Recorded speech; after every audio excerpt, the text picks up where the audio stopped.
Episode 11. We've done it. We've surpassed CDL this week. We have. Cam Allen can absolutely get fucked.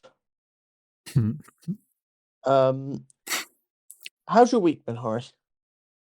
My week's been chill with work, as we were just talking about, but it was my mum's birthday yesterday, and it's my sister's tomorrow. They're like super close, so it's been like a packed family week. Busy old household. Yeah. Work-wise, though, had a busy week last week because we were prepping for Rocket League Winter Major, which is happening in a week, but our team's arriving in LA and stuff, so lots of prep on the KCP side of things for that. How's your week been? It's been okay. We had a big project we were working on at work that had some hiccups while I'm still trying to learn that part of my role. So it's been a very mentally fatiguing week, just with lots going on. But it's been good. Lots to learn, and I am learning it, but it's just when you're learning lots of new stuff and stuff isn't going absolutely perfectly, it can get quite mentally draining for me. I know what you mean. So yeah. So we got a lot to talk about this week. Earlier on in the week, I was a little bit worried that it was going to be a relatively quiet week, and then it all just seemed to kick off. So we've got character profile on Jason Todd. Me and Hori are going to talk through our Batman trilogies and how we would do them. Then we've got trailers for The Boys Season 3. We got a Ms. Marvel trailer. We've got a little bit of news on Deadpool 3. An update on Peacemaker's availability in the UK. There's probably some bits on there that I've forgotten to write down that we'll discuss as well as we go through it. So yeah. Yep. Busy week. So let's just get into it, otherwise it's going to be longer than last week's episode somehow. I don't know if that's possible. So character profile this week, like I said, is on Jason Todd, the second Robin. There were some bits in here that I definitely did know, some in here that had kind of slipped my mind a little bit, and some I just straight up didn't know. So I didn't realise that pre and post Crisis on Infinite Earths event, the character was so different.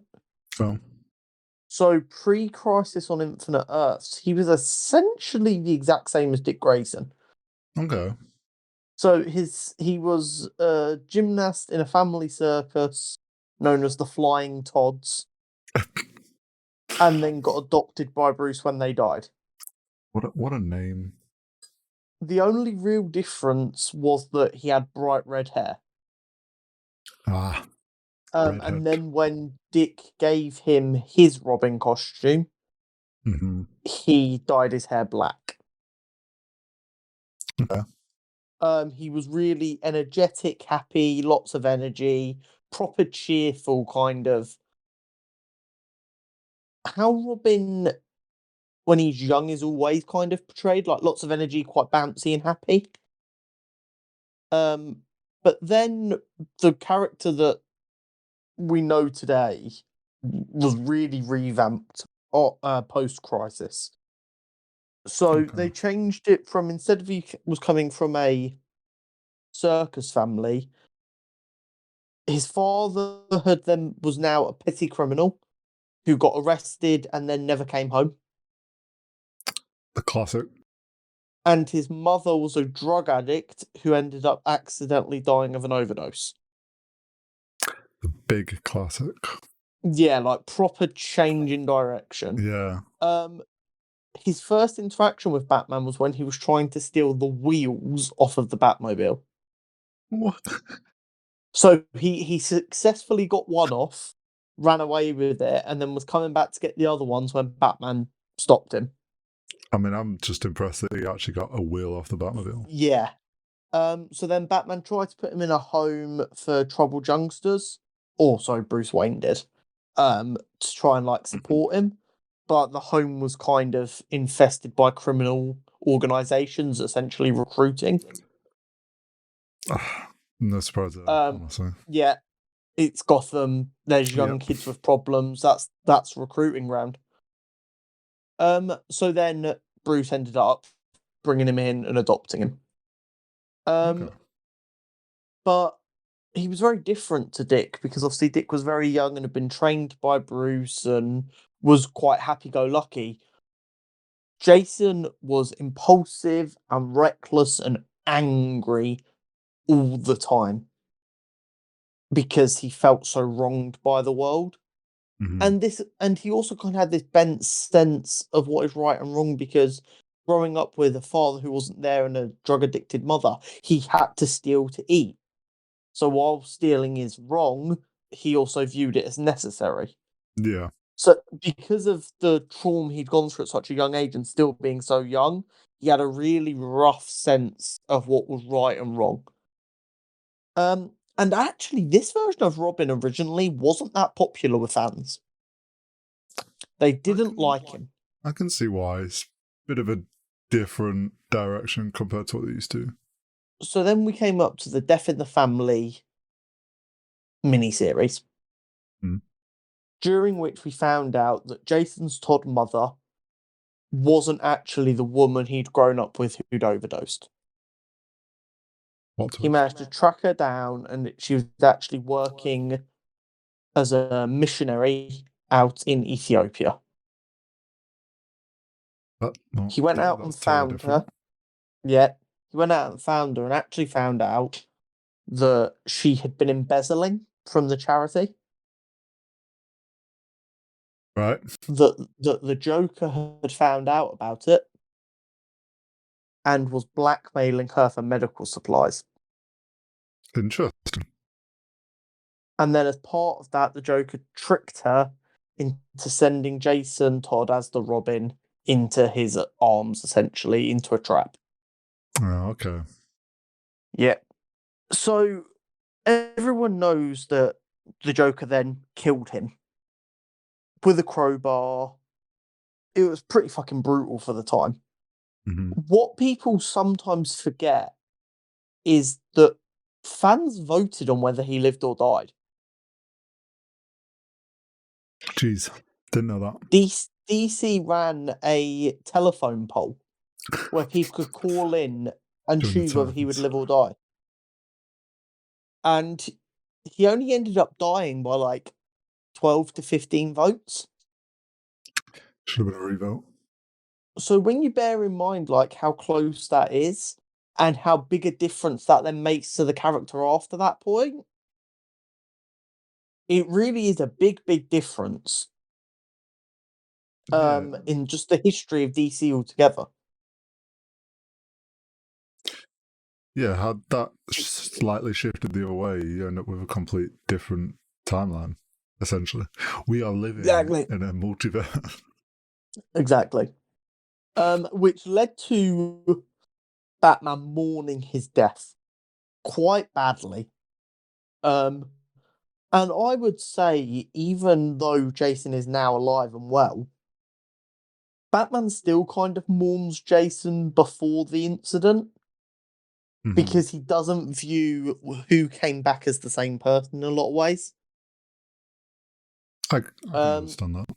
yeah. So I don't know the exact amount of time for which we didn't actually see Jason in the comics, but he did disappear for a good amount of time. Um, Hmm. and then there was a Hush mini series where it turned out Jason was Hush, Okay. and then it actually turned out no, it was just Clayface pretending to be Jason. It feels like a way of And writing the then way out of it. it kind of got retconned a little bit later that at one point it was Jason, then they did the old switcheroo, and then it was Clayface. Mm, So that first reappearance of Jason gets a little bit muddy. It yeah. was almost like they kind of tested the waters with it. They didn't think fans would like it as they were writing it, so threw the Clayface bit in there. Then when they did fully do it a few years later and fans liked it, they tried to go, "Oh no, it was Jason for a little bit and then it was Clayface for a little bit." They teamed up, blah, blah, blah, blah. Um, Yeah. but eventually he did fully come back. as a new antagonist of the Batman, known as the Red Hood. Then the Red Hood it was interesting. It was kind of like a crime boss, but he was fighting crime at the same time. He almost wanted all the crime under his control so that he could kind of stop poor people getting so hurt by crime. If that makes sense. Yeah, it was more like he wanted, because this is the part that I kind of remember of Jason Todd, and it's kind of like he just wanted to be in control of like the situation. Exactly. But then it's found out that he's in fact alive, and the reason he's so furious is that Batman hadn't finally killed the Joker. After all the shit the Joker had done, he thought that Batman would find out that the Joker had killed him, and that would finally be enough for Batman to kill him and put him down. But it wasn't, which led to a standoff of Jason Todd kidnapping the Joker, torturing him for a number of days. And basically, he said to Batman, I'm going to shoot him in the head if you don't shoot me in the head. I feel So like he was. It's been kind of parodied not parodied, shown a couple of times in different ways. But what it boiled down to was either you kill me or I kill him. But one of us has got to die. And Batman just shot the gun out of Jason's hand.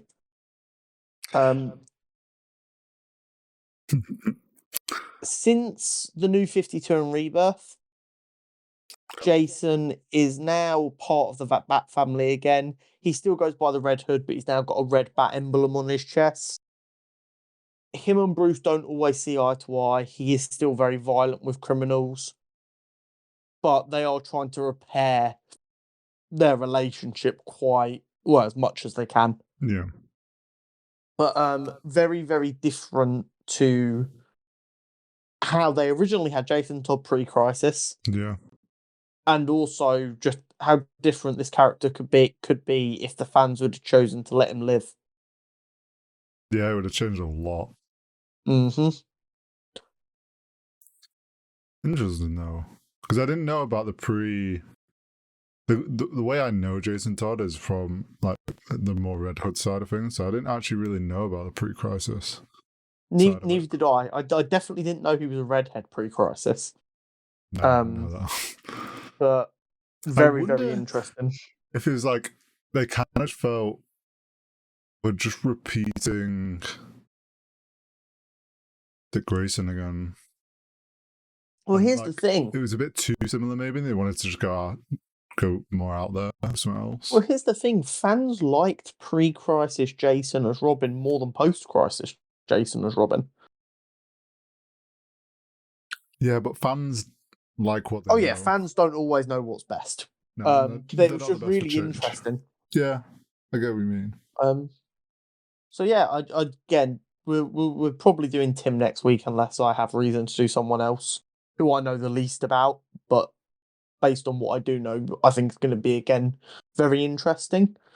Mm-hmm. But yeah, Jason is such an interesting character. One of my favourite members of the Bat fam, just because he's so different, and because he's so different in so many ways, he comes to blows with a lot of members of the Bat fams quite regularly.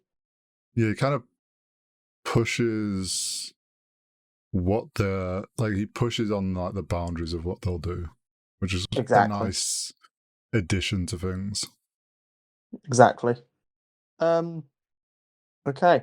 I think we go into the big meaty section of how we would continue the Reeves Batman trilogy.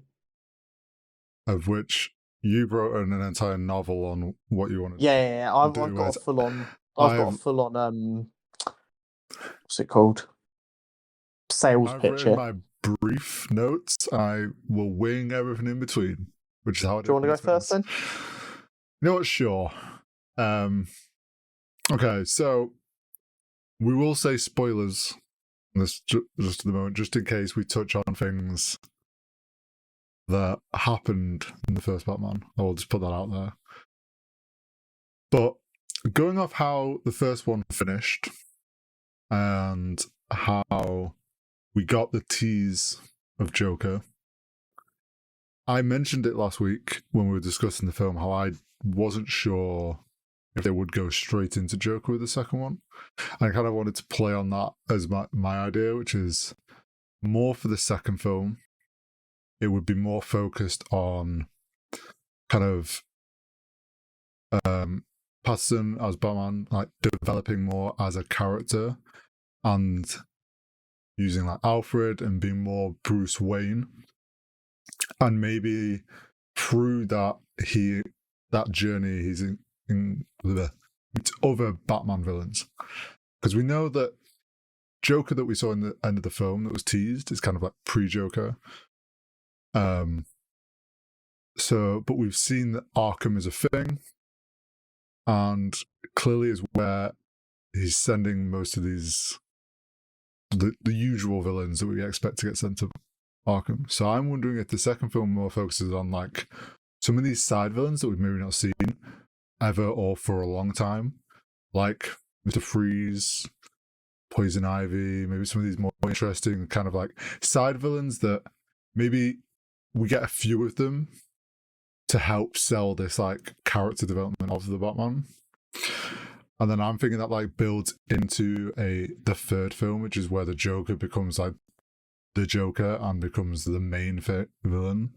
And kind of playing on like the way I see it is for the third film, it would be like the Joker was making friends with the Riddler.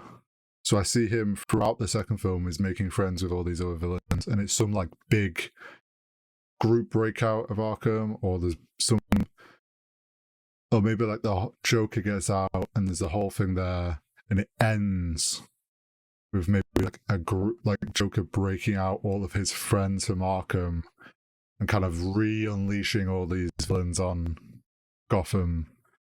But I think it builds more that way, and we only get the Joker in the third film. And I think the Penguin is going to show up. The way I see it is I'd have the Penguin showing up. Similar role, kind of like playing both sides a bit. I think that was really fun to see. Maybe like in the second one, he leans more to the villainous side. And maybe in the third one, I don't know, the Joker's pulling away his power, so he doesn't like that, so he leans more towards being the good guy, so to speak, or playing the good guy side. Yeah, and whether we see any Bat Family characters come in, I don't know. There was one thing I played with the thought of, in the first one we see that the mayor's kid's like an orphan now. Whether they somehow try and play that into being a Robin, or whether they bring it, there's like more play on orphans and stuff, and that's where we maybe get an introduction of a Robin. That's kind of where I saw my trilogy going, is more side villains for the middle one, building up to Joker being the main villain, or like some big group villain Arkham breakout in the third one. Yeah, that's Awesome. kind of where my notes were. Very, like, just main points, main ideas, kind of what I think would be cool to see. Okay, yeah, I'm one step short of doing test screenings for my films. I thought so. So what we'll do is we'll do a little bit of discussion about my second film before I do my third film. Otherwise, it's going to be like 10 minutes of me monologuing. So the second film in my trilogy would be called The Batman Duality. Okay. I'm thinking set it 3 to 5 years after the first film. So that we can believe they've like rebuilt Gotham and sorted out the flooding and everything. Bruce has adopted Dick. He has been training him for a while, and he's considering allowing him to join Bruce on patrols. He thinks he's nearly ready to become Robin. After the events of the first film, Bruce has realised the good he can do as Bruce Wayne, and he's become a lot more public, helping to fund the rebuilding of Gotham. Mm-hmm. And he's been very vocally supportive of the newest District Attorney Harvey Dent in prosecuting those who committed crimes during Gotham's darkest hours. Okay, yeah. And the first third of the film is very much about Harvey prosecuting the Penguin for the mob control he had over the city during the rebuild. And one day after leaving court, Harvey is attacked with acid and rushed to hospital. A classic. We see the fear and the corruption of Gotham rear its ugly head again when, out of what's happened with Harvey, the Penguin's allowed to walk free, despite everyone knowing he's directly involved in what happened to Harvey. Okay. This drives Harvey over the edge. Having worked so hard for so many months, dealing with these scumbags every day and trying to do everything the right way, he finally snaps following seeing the Penguin walk free after ruining Harvey's life. And he decides he's seeking revenge out on the Penguin and he wants his head. So what this creates Batman having to protect the city from this war between Harvey and the Penguin, while also trying to not let Harvey kill the Penguin. And Bruce still believes that Harvey is the future of this city, and he wants to get Harvey back over to the good side. He wants him. He wants to stop him before he goes so far that he's unsavable. Mm-hmm. So the main themes for this film, in my opinion, is kind of balancing these alter egos, which we see between what Bruce is trying to do as Bruce versus what Bruce is trying to do as Batman. We also see it through Bruce trying to be a father and a teacher to Dick. And of course, the obvious light and dark sides of Harvey, Two-Face, etc., where he kind of has this split personality of wanting to do the right thing, but also of having had enough of all of the evil. Mm-hmm. And then at the very end of the film, like we had our moment at the end of the first film with the Penguin, we see Dick suiting up as Robin for the very first time. Okay. I like that. Questions, thoughts? I like the idea of bringing Harvey back. I completely kind of forgot about Harvey Dent and how you could tie that into the. I think he really fits well.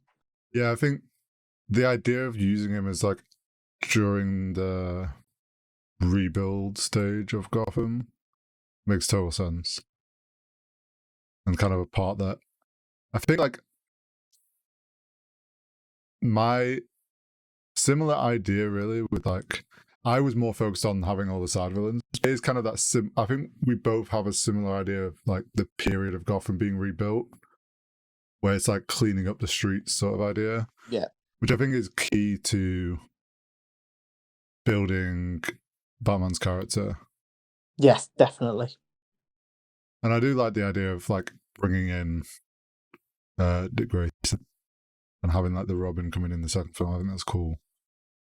And I think the big thing is we don't want to get rid of the themes of Batman being a detective.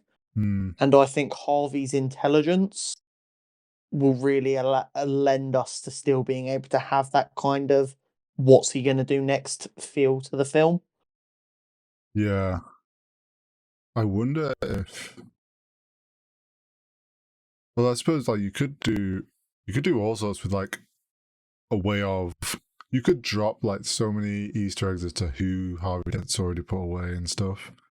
Because yeah, we're just doing a trilogy here, but I mean, if these films are this successful and Pattinson wants to keep doing them, this could run for a long, long time. Yeah.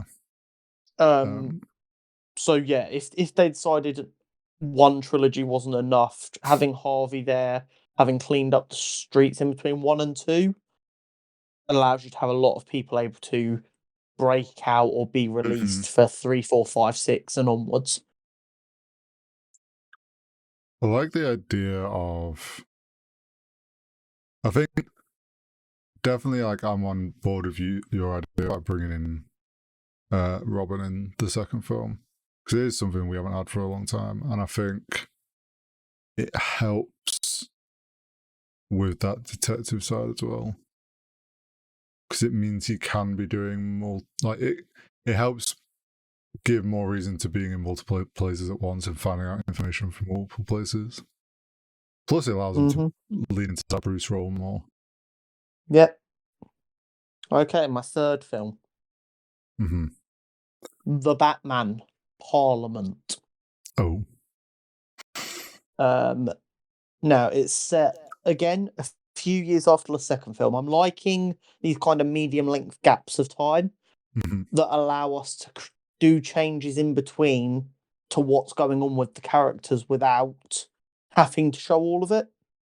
Yeah, I agree. Jim Gordon is now the commissioner of the GCPD. No.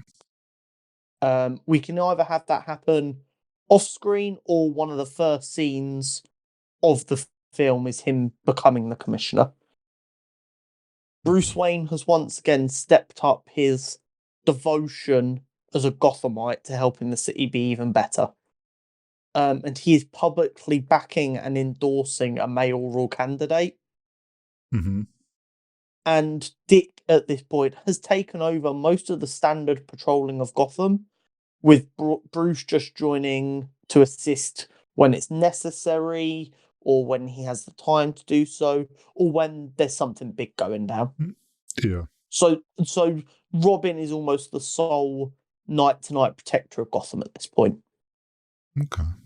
Bruce, along with Alfred, has also launched Batman Incorporated, as a way to hopefully end his crime-fighting days by trying to change the world in a different way.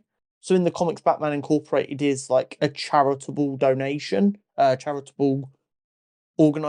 rather, owned by Bruce Wayne, whose entire the way they tried to sell it to Gotham was Batman is trying to make this city better, but what can we do to help him, essentially? Mm-hmm. And obviously, you would argue that someone should be smart enough to put this together.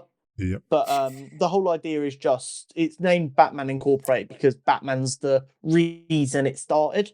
And I thought this could be quite a cool thing to have shown in a film. Batman Incorporated now exists, and it's Bruce trying to stop having to fight crime by trying to combat it a different way because he's older and wiser now.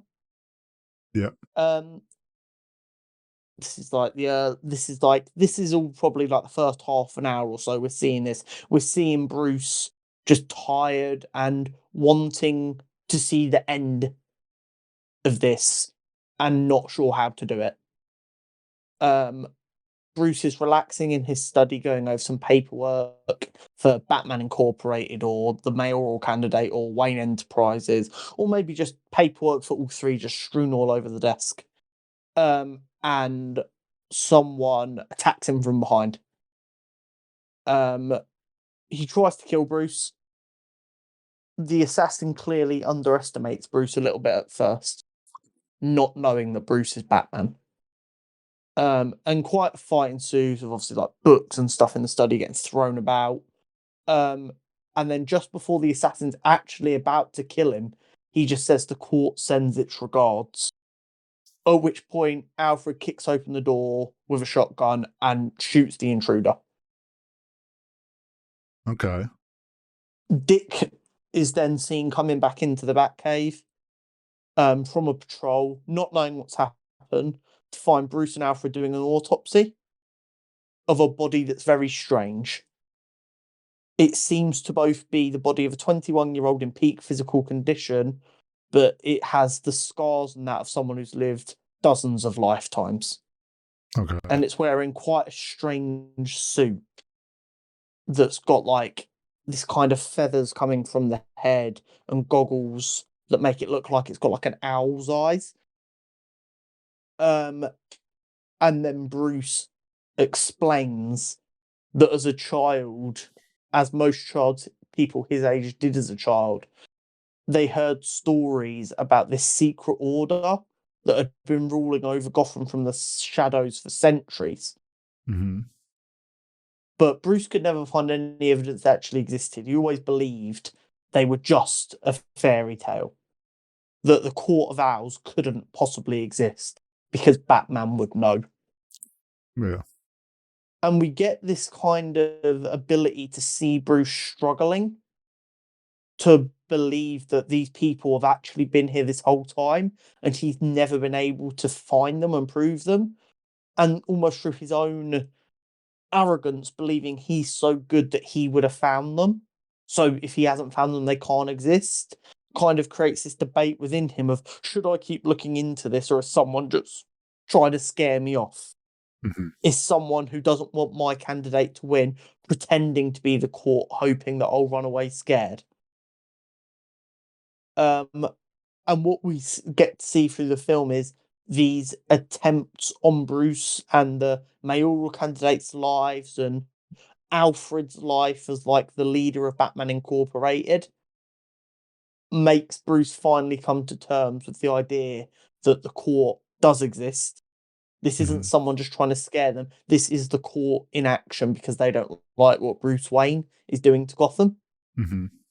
So we get to almost like, it's almost bordering on a horror film because you feel like Bruce and the Batman are powerless for a lot of the film because they don't know what's going on. And not in a way of like they were with the Riddler, just one step behind, but completely caught off guard. Yeah. You have Bruce trying to like almost build a retirement plan, and then all of a sudden this secret order appears, and actually they've let him operate for the last 10 years in Gotham at this point almost. Mm-hmm. Without doing anything, and now he's going, oh my god, they've been there this whole time. Have I just been doing what they want me to do? So self-doubt. a lot of the main themes of this are going to be centered around trying to launch a new beginning, but the past refusing to stay in the past. Right. And maybe we can play with the idea that the Waynes were at one point a part of the court, or they were a founding family of the court or something. And maybe we can even push for the idea that the court had the Waynes executed. Mm-hmm. That the court's been back in the Penguin and Don Falcone as the crime bosses of Gotham for all these years. Interesting. So yeah, that is my Batman trilogy. And it's called Batman Parliament because a group of houses call a parliament. Mm-hmm. That's cool. I was fully expecting you to bring up the Joker or something for the third film like I did. You know what it is? It's been done. I like the Joker being there. I want Robert Pattinson to do more than 3 films. So I'd if they save while him. while I'm not calling this a Batman prediction because I do not see this happening in this way. Mm-hmm. This is what I'd like to see the first 3 films, because then you almost get like the Spider-Man No Way Home-esque moment of realizing he's actually now the Batman because he's kind of completed this period of time where he's learned different things. Mm-hmm. And like this third film teaches him he can't be so arrogant as to think he knows everything about what's going on in Gotham. And that also gives us 10 years.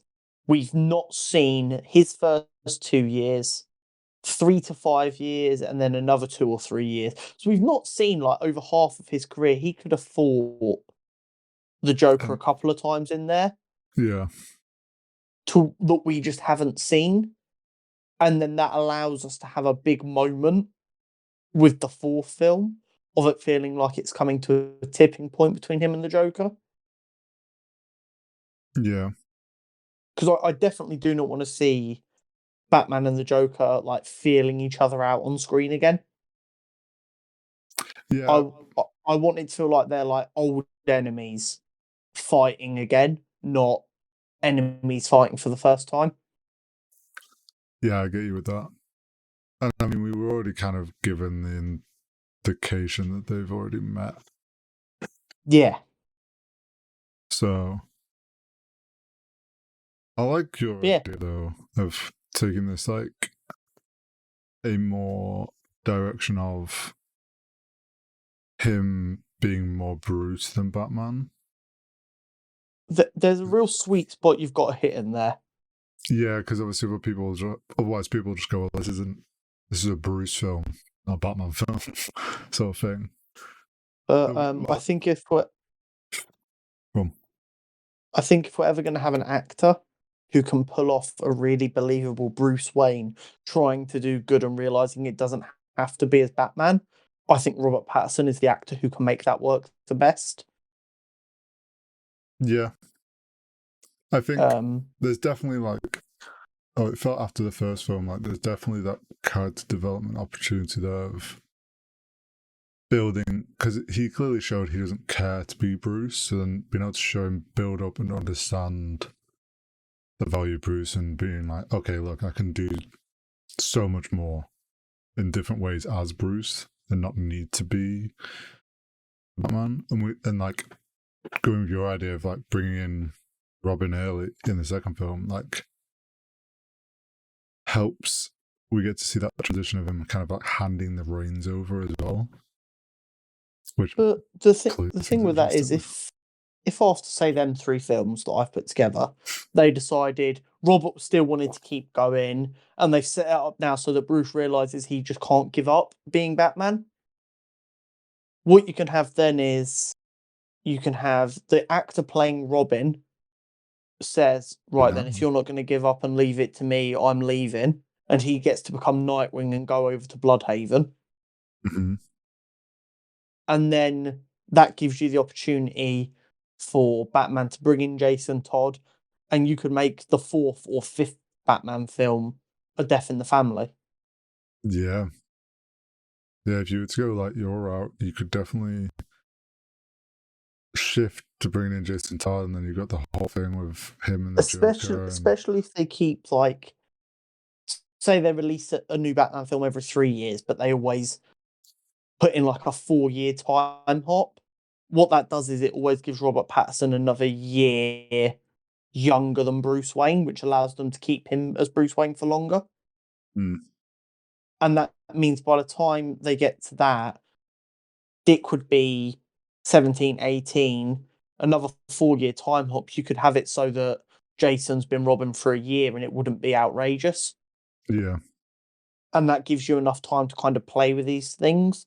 But yeah, that was I really enjoyed thinking about how I would kind of inspired with how they've done this Batman film, how I'd like to see them go.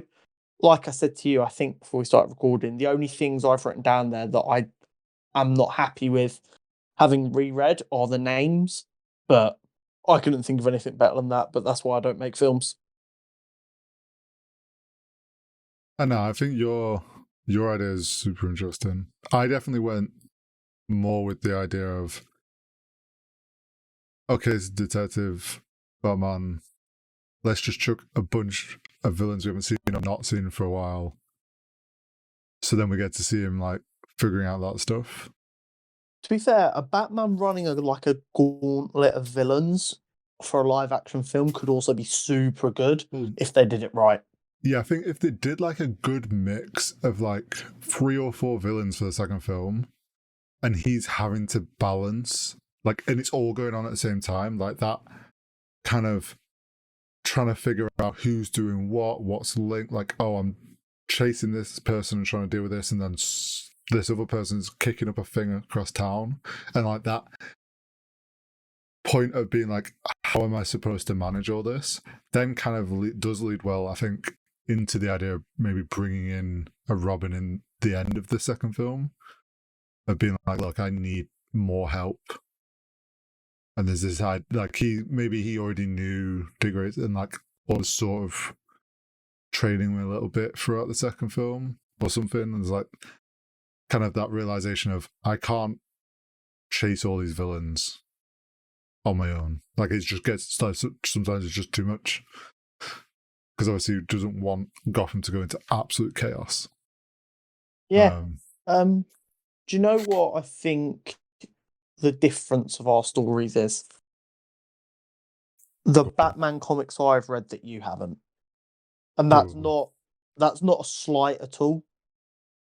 I just think the Court of Owls are super interesting based on like the New 52 comics I have where he deals with them and watching Gotham where like we see them. Whereas you're going at it purely of a case of watching Batman fight all of his villains and like be overwhelmed, almost like a long Halloween type story. Yeah, it probably comes Is from me also liking super interesting. the more gritty points that Batman reaches in the comics. But yeah, that's what we thought. It's going to be interesting to see what they do, because definitely there's no way we don't get a full trilogy here. Oh yeah, the success of this Batman and how well received it's been, like, I'm pretty sure they now have probably signed deals for a definite second and third film. Here's the thing, even though the film may or may not break $1 billion, it's still going to be a success financially. That, along with the critical acclaim, which DC and Warner Bros. Care more about than Marvel do, means they will at least make a second. Yeah, and the fact that DC's past films have been shaky. They're like, now this is one that's been pretty like well received across the board. They're gonna go, oh well, let's run with this because we know it. Like, why would we stray away from this? We found something that the fans like. Let's stick with it.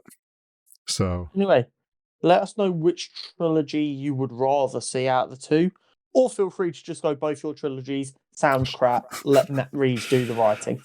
Yeah. Again, that's completely valid. That's why. Let us know what you'd like to see as your trilogy. That could be quite cool. Let us know what you think. I think we're going to move away from Batman for a fair bit now. Yeah, because we've had some interesting developments on a lot of new superhero stuff this week as well. We have. So, The Boys season 3 got its trailer. Now, I know we say we're Marvel and DC, but let's be honest, we're anything superhero. Mm-hmm. I know you haven't seen The Boys yet, Hori. I watched the trailer. You're gonna watch The Boys before season 3 comes out, though, because otherwise I'll just be moaning at you every week. I will try. Hori is gonna watch season 1 and 2 before next episode and give us an in-depth review of every episode. It's going to be a 4-hour-long episode where Hori explains every moment of the 2 seasons. Okay, the most realistic outcome from that is I watch all of season 1 and 2 before next week's episode, and I give you a rundown of the few points that I can remember after binge watching. But it is a super good show, and I genuinely think you'd really like it. I've heard good things. It's just one of those, like, because I know what I'm like with shows. When it's ones like this series are already out, so like especially this where it's got 2 seasons out, I know I'm going to just binge it my brain's just going to try and binge it in one sitting, and that means I get nothing else done. So you need to book off a weekend or something and just do it. So it's like, I do this with, there's so many shows I want to, like, have like a list of shows of stuff I want to watch, but I always avoid starting them because I know you'll get sucked in. Yeah. But I watched the trailer for season 3 of The Boys, and I recognized some characters that I've seen in trailers of other Boys seasons, but I had no clue what was going on. So the big thing is Butcher, who had the black hair, who was staring in the mirror at the beginning of the trailer, and you saw his eyes kind of flash. Mm-hmm. He's the hero of the show, who doesn't have superpowers, who's hunting down all of the superheroes with superpowers who are actually arseholes. Okay. And it appears he now has superpowers as well somehow. Interesting. Dun dun dun. We won't say too much more because obviously Hori is going to go watch it eventually so that we can discuss it on here. I might rewatch it as well, to be fair, because it's one of my favourite superhero shows. It's not going to feel probably as good to you, Hori, as it does to me, because then themes that they use in The Boys, which at the time were quite new and fresh, are being played out a little bit at the moment. Yeah, but you forget I'm fairly easily to please, so... Oh yeah, the show is still absolutely brilliant, but when everyone else in the world was watching it, it was, oh, this is new and different. How much fun! Whereas for you Yeah. now, you're going to be like, oh, okay, this is like this show and this show and this show. Yeah. But I'm super fucking excited for it. I can't wait. And we will probably, like the Disney Plus shows, discuss each episode each week once it comes out. Yeah, more content. Because I'll be surprised if it's not another brilliant season. Yeah. The Ms. Marvel trailer. Yes. Before we get into the good and the bad and the ugly, the vibe of that trailer was it. Yeah, no, I really enjoyed that trailer. That the bounciness of it, that kind of energy Kamala has being so young and a superhero fan. I resonated with her despite not being American, Asian, Muslim, or a girl. Yeah, I know what you mean. Because she really threw out that energy of being a superhero fan, which is what Kamala is so much. I know other people resonate with her for a lot of other reasons, which are all even more important than why I resonate with her. But the fact that they got that bit right makes me hopeful that hopefully the people she's supposed to resonate with are able to resonate with her. Yeah. How much do you know about Kamala from the comics? Sorry. Pretty much zilch. Okay. I know that Kamala her Khan. powers have been changed. That's all I've got off social media. We're going to do like a 30-second character profile and I'll do a more in-depth one closer to the show. Mm-hmm. Ms. Marvel, Kamala Khan. Obviously a Muslim, growing up in New York with superheroes everywhere. She is obsessed with Captain Marvel and she is an Inhuman. Okay. Her powers are similar to that of Mr. Fantastic, but are described as enlargement. So basically, she'll make herself bigger, stretchier, change her appearance and stuff. To the point where one of the most biggest parts is her obsession with Captain Marvel so much so she made herself look like Captain Marvel to try and make herself feel braver. Right. And she's just super superhero fan that then gets to work with the Avengers and stuff. So, what we know for a fact is different is she isn't an Inhuman anymore. Okay. And she now has cosmic bracelets by the looks of the trailer. Yeah. That give her Green Lantern-esque powers by the looks of it. Which... It kind of looked like she was projecting like big-ass cosmic fists and stuff. Yeah, so I got the sense of they're almost just doing essentially what her powers did, but they're just making it cosmic looking. Yeah, which, okay, just, she looks dope with that power set. It does look cool. It's just not what her power is. And I think the reason, rightfully so, that so many people are so annoyed by it is because of the reasoning Marvel gave of, well, Mr. Fantastic's coming soon and we don't want her powers to be too similar. Oh, is that what they've said? Yeah, which was a couple of months back when the first leaks of her powers being different were. And then it got delayed and everyone went, please God, let them be fixing her powers. And it doesn't look like they have. No. I still think the show's going to be good. Oh, yeah. I get Marvel... people being annoyed. I don't know. Maybe I'm just... Marvel has successfully tweaked their characters in the MCU before. Yeah. The way they've done this and the character they've chosen to do it to, bearing in mind this character might be one of the most important characters to a lot of minority comic book fans, is risky. And if they've done it wrong, they're going to alienate a lot of people. And it makes me sad because Kamala's a great character who they didn't need to mess around with. It's not like it's the Guardians who had quite a small following, so no one's even going to really notice if you've changed them. Yeah. I still think the show is going to be entertaining. I still think the character is going to be as good. I don't think many people who listen to this follow me. But I had a discussion with someone on Twitter about how I don't think the power change. No, sorry, how her not being a human anymore affects her story too much, but the power change affects her story. And don't get me wrong, I am a white guy. This character is not for me, and I don't mean that in the sense of I don't like this character, because I do. She's fucking awesome. This character is not there to make me feel like I could be a superhero too. Me and you have got most of the characters are built for us. Plenty. So I'm not the person to sit here and say whether this character is being done right or wrong, or, oh, don't worry, it's not that big an issue. That's not for me to say. I get why people are so upset. I just hope when the final product comes out, it still gives fans what they want, despite the misfortune of her powers not being right.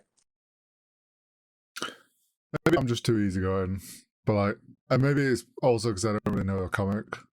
But obviously, the power change to me is like, if the powers basically are the same, they're just visually and reason where they come from is different. I don't think it's that huge of an issue.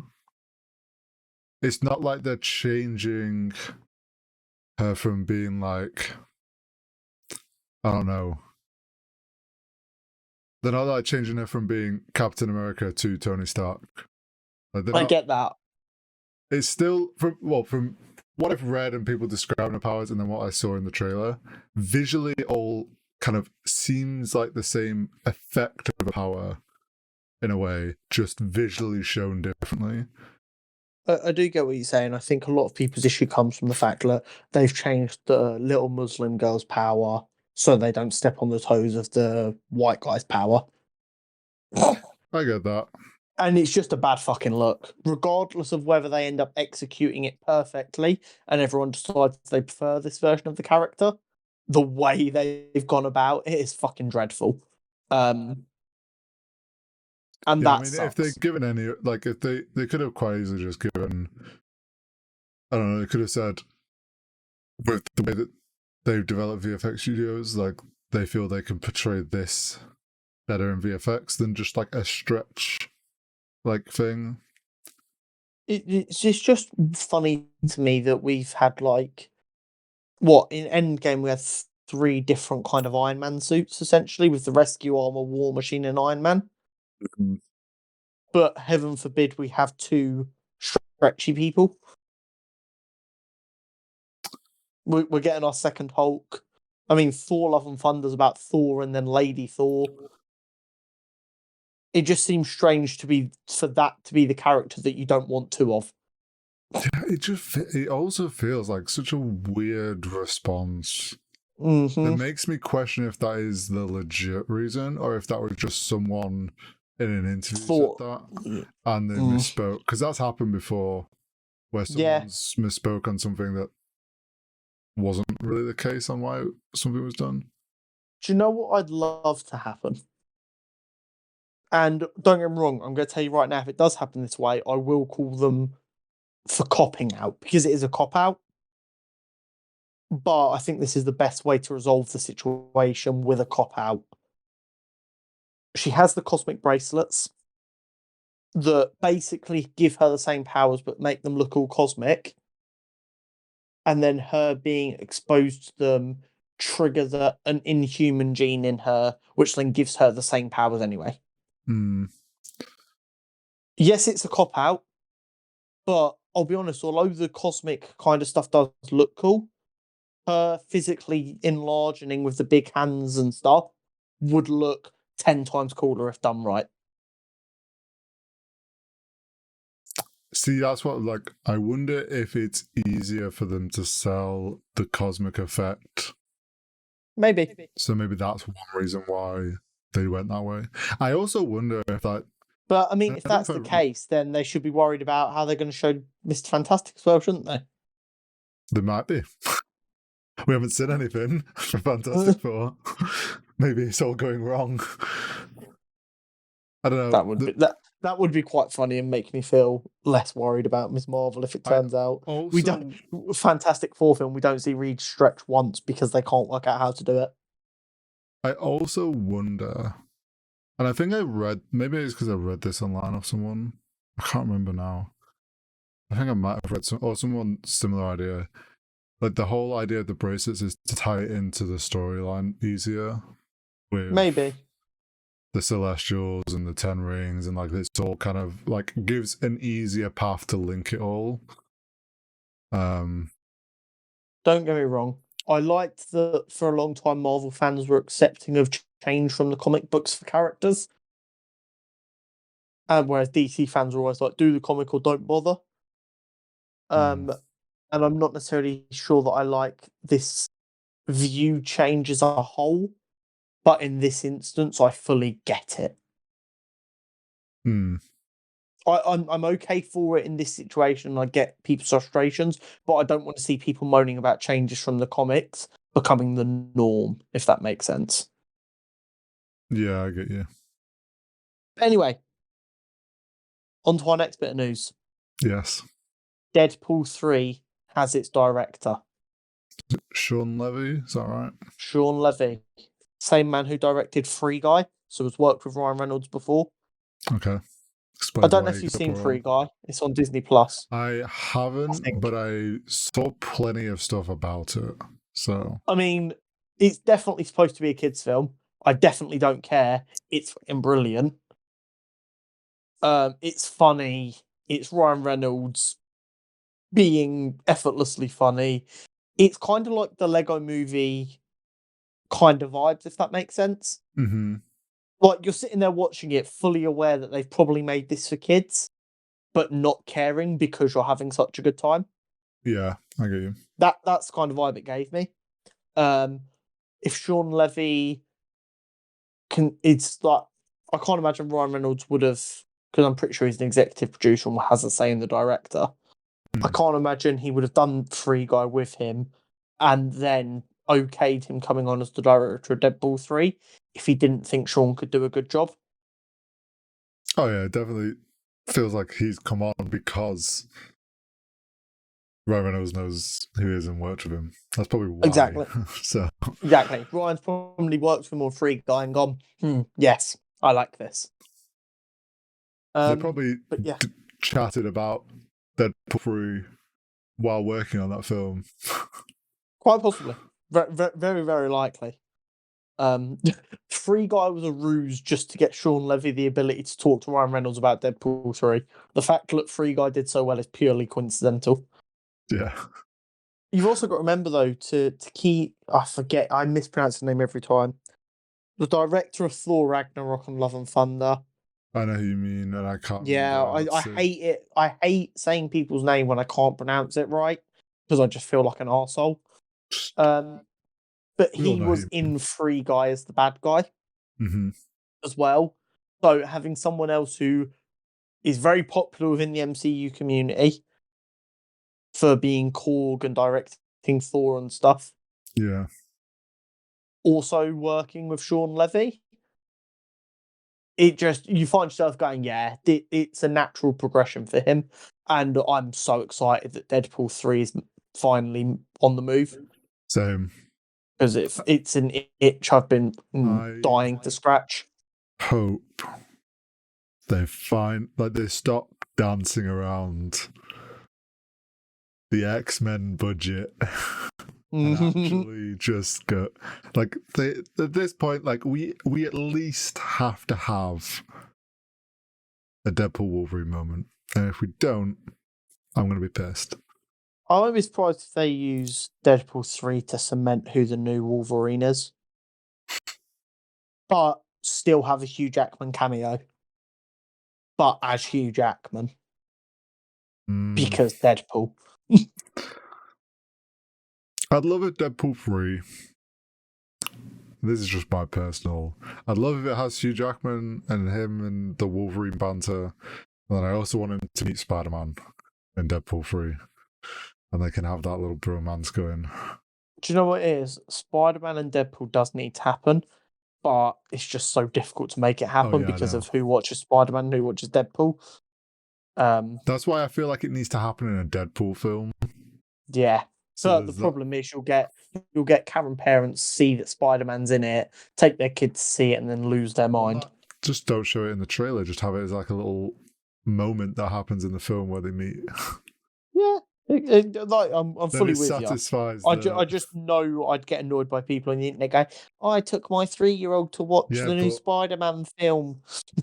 They did that with Deadpool 1, and Ryan Reynolds just told them they should learn to read the rating. Yeah, honestly, it does my head in when parents blame other people for being bad parents.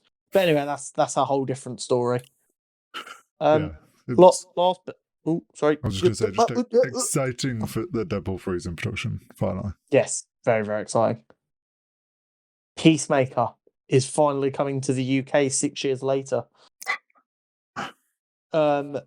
HBO have struck up a deal with Sky for it to be put on Sky Max or something.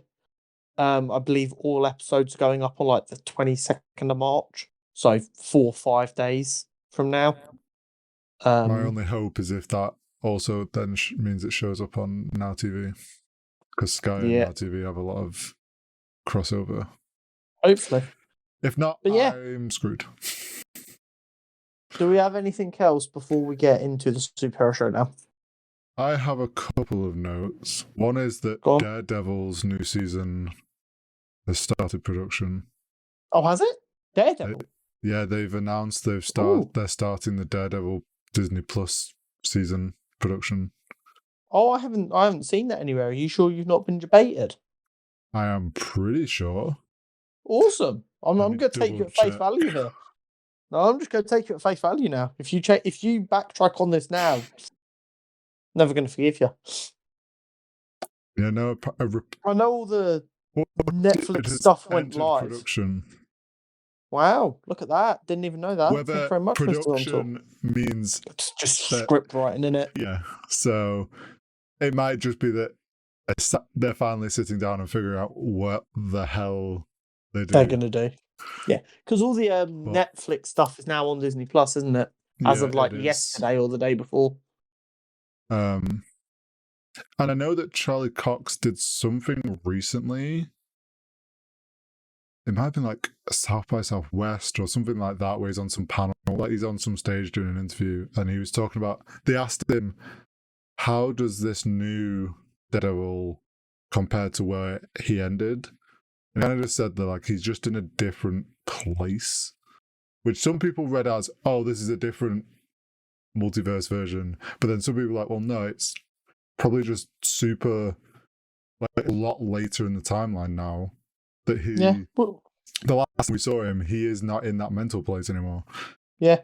So we're just gonna have to wait and see. I'm very excited for more Charlie Cox as Daredevil. One of my favourite superhero castings. Mm-hmm. The only other thing is there was a slight, I think it was a couple of days ago, there's another Moon Knight little teaser thing of him more focused on the spy side of things, and there's a clip where he's talking in a mirror and his reflection's talking back to him, which gave me very much Fight Club vibes. You're all in on this feeling like Fight Club, aren't you? I'm just ready. Like, I loved that when I first ever watched that film with no knowledge of what that film was and how much of a mindfuck it was. And like that whole thing, like I just love you want that feeling again. Yeah. So it kind of seemingly was showing us that we're going to get, I think that idea that they've said, kind of roughly said that we're going to see that episodes from one side and then episodes from like get introduced to this other character. I get the sense from that little teaser that it is going to be like we've talked about, that he is trying to get back to being more in control and being Mr. Knight. I think there's something's happened and it's fucked everything up again, is the sense that I'm getting. So definitely. Not long to go now till that all kicks off. So okay. Superhero Showdown. Yes. And we're going to have to be quick because I don't think we've got long before my setup is going to die. Let's hope you know your answer. Fatal 3-way. First ever Fatal 3-way Superhero Showdown. Mm-hmm. Christian Bale's Batman, Ben Affleck's Batman, and Robert Pattinson's Batman. Mm-hmm. Who gets knocked out first, in your opinion? Ben Affleck. He's too old. Really? Isn't he an older Batman, if I remember correctly? He is. He's also like a murderous Batman who's jacked as fuck.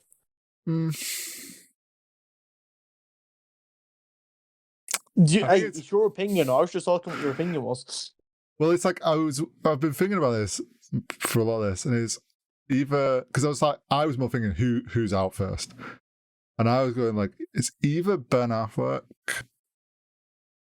or I almost want to say Pattinson. So, but I was Ben Affleck's older, so maybe he goes out first. I have Pattinson going out first. Okay. Followed by Bale, and I think Ben Affleck's Batman wins. Okay, see, I have Bale more in my head of winning because I felt like he had the younger age and the tech, especially compared to Pattinson. And I was Pattinson. Ben Affleck's just kind of on the older front. I wonder if, yes, he's a more murderous Batman, if just like power's not everything and pure strength isn't everything. You've got to remember that that Ben Affleck's Batman also fought aliens and gods.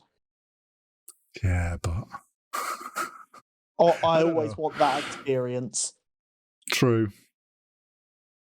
Like, maybe I just have a skewed view of Ben Affleck.